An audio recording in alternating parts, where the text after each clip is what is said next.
انسان کی زندگی میں کئی مراحل آتے ہیں جس کے ساتھ مختلف تکلیفیں بھی آتی ہیں، جس سے انسان پریشان بھی ہوتا ہے اور اس کا سینہ بھی تنگ ہو جاتا ہے۔ دین کے راستے میں ہو یا دنیا کے راستے میں، کامیابی آسان نہیں۔ نبی پاک صلی اللہ علیہ وآلہ وسلم کی زندگی بھی انہی سخت دشوار مرحلوں سے گزرنے کی ایک کہانی ہی ہے۔ سورہ ہجر کی آخری آیات انسان کی روح کو تسکین دینے کے لیے کافی ہیں، جس میں اللہ فرماتے ہیں دینی سفر کے لیے بھی، اور اگر ہم اس کو اپنی کسی اور دنیاوی محنت پر بھی اپلائی کرنا چاہیں تو اللہ کی سنت اور قوانین انسان کو رہنمائی دینے کے لیے کافی ہے۔ اللہ فرماتے ہیں کہ بے شک ہم کافی ہو جائیں گے جو لوگ مذاق اڑاتے ہیں آپ کا، وہ لوگ جو دین کے شعار اپنانے پر مذاق اڑاتے ہیں آپ کا، جو مسلمانوں کا استہزاء کرتے ہیں اللہ کے احکام پر اپنی زندگی گامزن کرنے پر، اور وہ لوگ جو اللہ کے سوا بناتے ہیں کسی اور کو معبود عبادت کے لائق، وہ عنقریب جان جائیں گے۔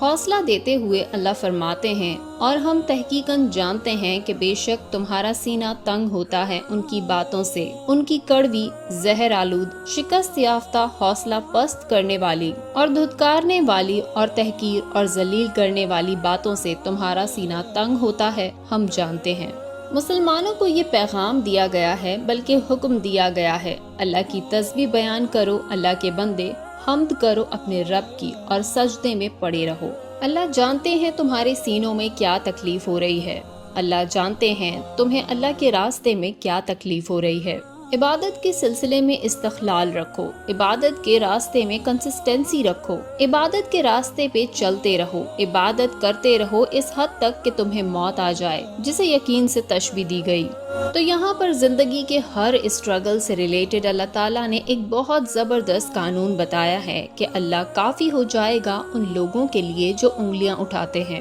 وہ جان جائیں گے ہم جانتے ہیں تمہارے سینے میں درد ہوتا ہے، تم تسبیح، حمد اور اللہ کی بڑائی بیان کرو۔ منزلیں دینا تو اللہ کا کام ہے، اور اللہ کے آگے جھکنا بند نہیں کرنا اس حد تک تم اپنی موت سے جا ملو۔